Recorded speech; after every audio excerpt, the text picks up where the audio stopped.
بسم اللہ الرحمن الرحیم۔ ہم آپ کو ایک سادہ اور دلچسپ اسلامی سفر پر لے جا رہے ہیں۔ اسلامی پرچم کے ساتھ ہم ایمانی روشنی میں ہدایت دینے کی کوشش کریں گے۔ چلیں ہمارے ساتھ اس سفر میں شامل ہوں۔ روایت میں آتا ہے، یمن میں ایک قبیلہ تھا جس کا سردار حاتم طائی تھا۔ حاتم طائی کی ثقافت کی بات ہو تو دنیا میں شاید ہی کوئی ایسا آدمی ہو جو نا واقف ہو۔ حضور نبی کریم صلی اللہ علیہ وآلہ وسلم کے زمانے میں کچھ لوگ قید ہو کر آئے۔ انہیں دیکھ کر حضور پاک صلی اللہ علیہ وآلہ وسلم نے معلوم کیا کہ ان میں حاتم طائی کے قبیلے کی ایک خاتون بھی موجود ہے۔ انہوں نے فرمایا کہ خاتون کو رہا کر دو۔ جب خاتون کو رہائی کی خبر ملی تو انہوں نے انکار کیا کہ میرے ساتھ قبیلے کے دیگر افراد بھی ہیں۔ حضور نبی کریم صلی اللہ علیہ وآلہ وسلم نے پورے قبیلے کو رہا کیا اور مال غنیمت واپس کر دیا۔ حاتم طائی کی سخاوت کا یہ واقعہ دنیا بھر میں موجود ہے، جو نہ صرف انعام و اکرام کی مثال ہے بلکہ بنفس نفیس سرحد تک رسائی دینے کی بھی عظیم مثال ہے۔ روم کے بادشاہ کے دربار میں ایک دن حاتم طائی کی سخاوت کا ذکر ہوا۔ ایک شخص نے بتایا کہ حاتم طائی کے پاس ایک بہترین عمدہ نسل کا گھوڑا ہے جو ہوا کی رفتار سے دوڑتا ہے اور خوبصورتی میں بھی بہترین ہے۔ بادشاہ نے حاتم طائی اور ان کے گھوڑے کی تعریف سن کر کہا کہ جب تک کسی آدمی کو آزمایا نہ جائے اس وقت تک اس کے بارے میں کوئی رائے قائم کرنا عقل اور شعور کے خلاف ہے۔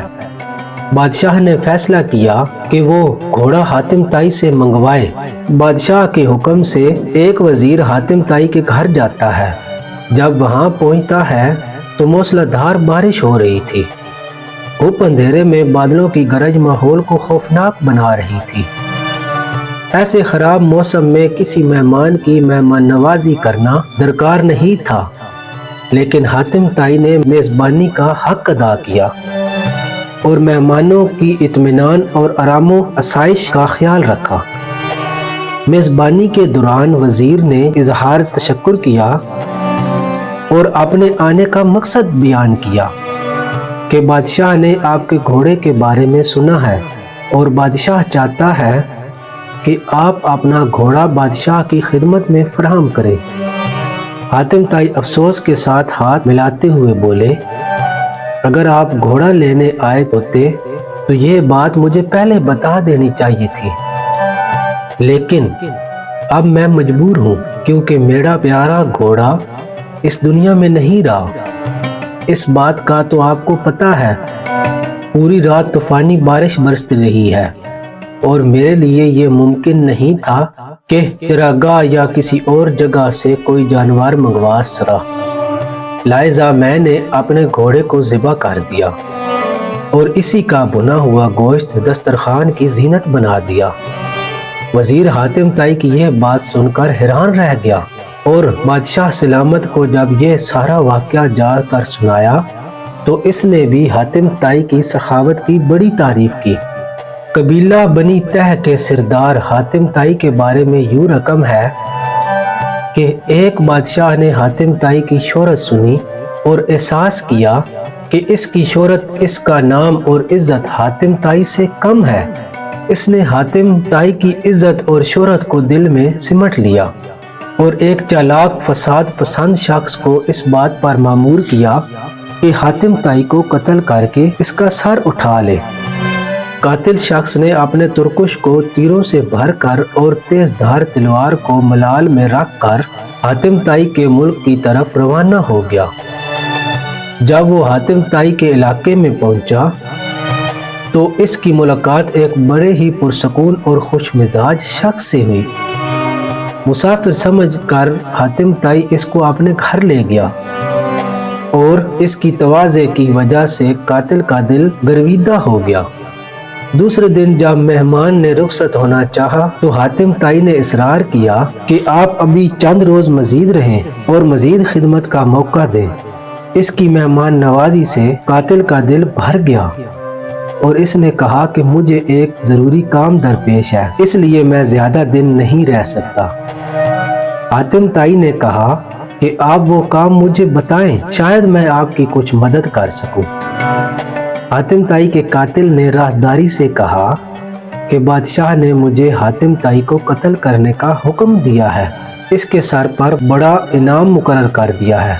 अगर आप हातिम ताई को जानते हैं तो मुझे इसका पता बताएं।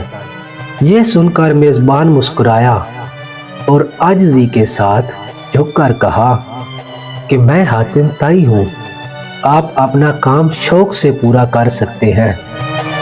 अगर आप ये काम इसी वक्त पूरा नहीं करेंगे तो फिर और लोग मुझे देख लेंगे और वो मुज़ामत करेंगे और आप इनाम से महरूम रह जाओगे।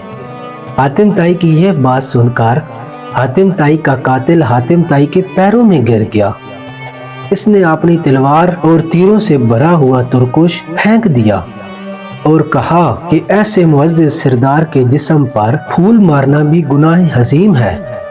सखावत के बारे में एक मजलिस में हुजूर कलंदर बाबा औलिया रहमतुल्लाह अलैह ने फरमाया कि एक शख्स हुजूर नबी करीम सल्लल्लाहु अलैहि वसल्लम की खिदमत अक़दस में हाजिर हुआ और इसने अर्ज किया कि या रसूल अल्लाह, मुझे शहद चाहिए। हुजूर पाक सल्लल्लाहु अलैहि वसल्लम ने फरमाया कि आप हजरत उस्मान रज़ी अल्लाह ताला अन्हु के पास चले जाओ। जब यह शख्स हजरत उस्मान रज़ी अल्लाह ताला अन्हु की खिदमत में पहुंचा तो वहां बहुत सारे ऊंट बैठे हुए थे और गेहूं की बोरियां लादी जा रही थी। इस शख्स ने देखा कि एक बोरी का मुंह खुला हुआ है और उसमें से थोड़ी सी गेहूं जमीन पर गिरी हुई थी।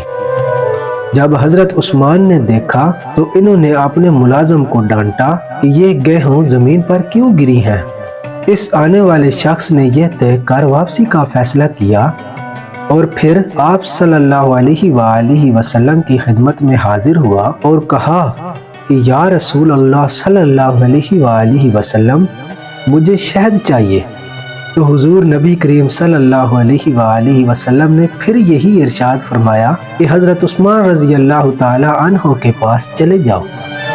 सवाली शख्स ने सारी कारगुजारी बताई और हुजूर नबी करीम सल्लल्लाहु अलैहि वसल्लम ने फिर भी फरमाया कि उस्मान के पास चले जाओ। ये शख्स दोबारा हजरत उस्मान गनी रज़ी अल्लाह ताला अन्हु की खिदमत में हाजिर हुआ और इनके मुलाजम से शहद मांगी।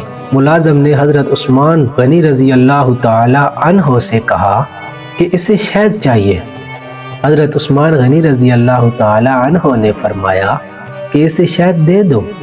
मुलाजम ने बर्तन मांगा और आने वाले इस शख्स ने कहा कि मेरे पास तो बर्तन नहीं है।